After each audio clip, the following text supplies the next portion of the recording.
Senhor esteja convosco. Ele está no meio de nós. Proclamação do Evangelho de Jesus Cristo segundo São Mateus. Glória a vós, Senhor.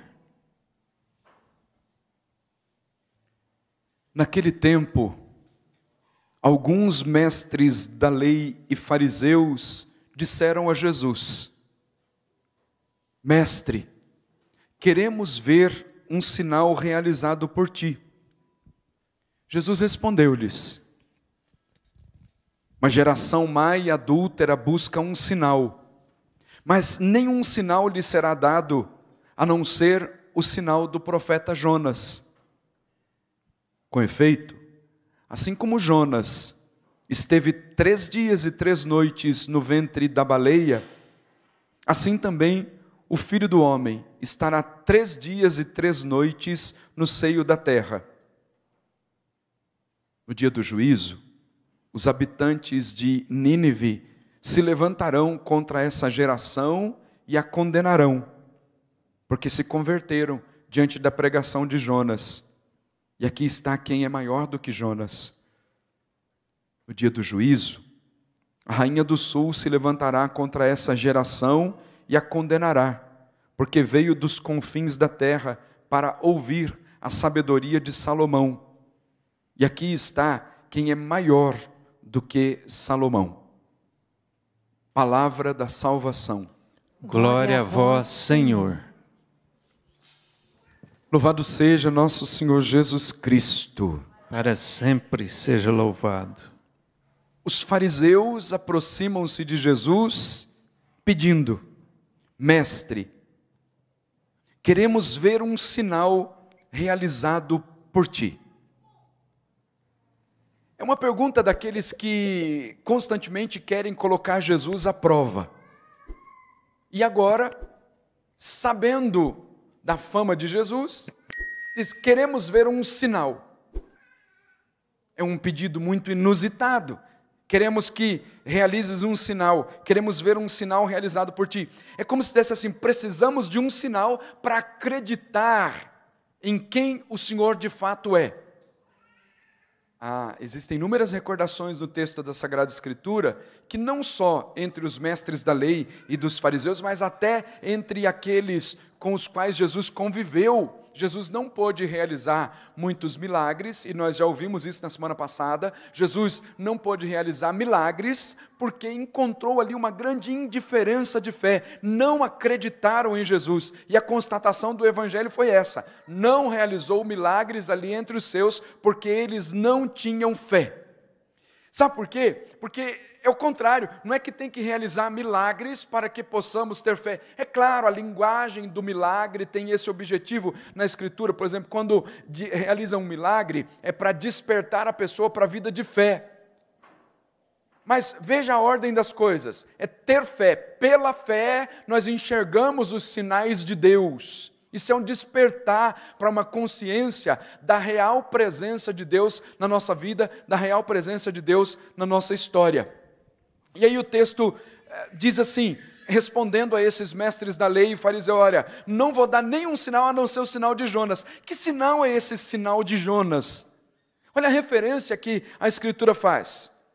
Assim como Jonas esteve 3 dias e 3 noites no ventre da baleia, assim também o Filho do Homem estará 3 dias e 3 noites no seio da terra. Então fala do centro de toda a nossa vida de fé, como que uma antecipação daquilo que é o centro de toda a nossa vida de fé, que é a ressurreição. Nossa vida está centrada na ressurreição. Mas eu quero falar exatamente dessa dimensão que a igreja nos ensina, da fé como o ato mais nobre do coração humano. E a gente diz assim: eu preciso de sinais para acreditar. E começa a pensar agora, não numa dimensão sobrenatural, mas numa dimensão humana. Todos os dias, de alguma forma, nós fazemos um ato de fé. Nós temos um ato de fé. Não estou falando em Deus, não. Não estou falando de algo sobrenatural. Todos os dias, de alguma forma, nós estabelecemos um ato de fé. Isso pode ser pagão, pode ser um ateu, pode ser um cristão. Como que a gente faz isso? Se acredita nas pessoas. Você acredita no médico que te falou daquele remédio. Você acredita naquele produto que você comprou lá no mercado ou na padaria. Quem é que te garante que aquele produto é bom? Você acredita, é um ato de fé. Você está acreditando ali. Humanamente, você está fazendo um ato de fé, porque quem é que te diz que aquele produto é bom? Você tem fé, isso é uma atitude de fé. Não estou falando de sobrenatural, não. É uma atitude de fé. Você acredita naquilo que te disseram, acredita naquele produto, acredita em todas essas coisas. Mas quando chega naquilo que é sobrenatural, é preciso de um sinal para poder crer. E as pessoas demoram muito mais para despertar para a vida de fé em Deus. Acreditam em todas as outras coisas e demoram para dar uma resposta para Deus. Acreditam em fábulas, acreditam em coisas que são apresentadas por crendices, por falsas religiões, acreditam em tanta coisa. E quando é para tomar uma decisão firme, para acreditar em Deus, demoram muito. E aí a igreja nos ensina que a fé é o ato mais nobre do homem. Para dissipar os erros todos que aconteceram na vida da igreja, sobretudo no século XIX, a igreja definiu a fé da seguinte forma: a fé é uma virtude sobrenatural. É graça que nós podemos pedir a Deus. Dá-nos a fé, Senhor. Precisamos da fé. E a fé na dimensão de um assentimento de vontade ao Deus que se revela. A fé no sentido sobrenatural de acreditar firmemente que Deus pode realizar todas as coisas, de que Deus tem poder para realizar todas as coisas, mas sobretudo, auxiliados pela graça de Deus, crer no conteúdo de toda a revelação, não em virtude de uma evidência das proposições reveladas, mas em vista de uma graça, primeira graça. Depois, por causa da autoridade do próprio Deus, Deus não se pode enganar e nem pode enganar a nós. É definição de fé. A fé não é um sentimento. Se eu preciso de sinal, eu preciso de um sinal para que eu possa crer. E então vai lidando com a fé como se fosse um sentimento. Ora, existem santos na igreja que nunca sentiram nada, nunca teve aquele sentimentozinho ali dentro do coração, mas porque a fé não é sentimento, a fé é uma adesão da nossa vontade, é um ato da inteligência. A igreja define assim, é uma adesão de vontade. Ao Deus que se revela, deve-se a obediência da fé. Então, quem lida com a fé, como que fosse um sentimento, eu preciso sentir alguma coisa, eu preciso de algo extraordinário para que eu possa então acreditar, fica sempre patinando na vida de fé. E preste atenção, como tem facilidade para acreditar em todas as outras coisas e não acredita firmemente em Deus. Por exemplo, quando a pessoa está passando por um problema, ao invés de buscar imediatamente a Deus, que pode trazer resposta para as suas inquietações, vai querendo dar um jeitinho de todos os lados para poder ter uma resposta mais imediata. E acredita em tudo aquilo que os outros dizem e não acredita firmemente em Deus. Então é preciso um passo significativo hoje.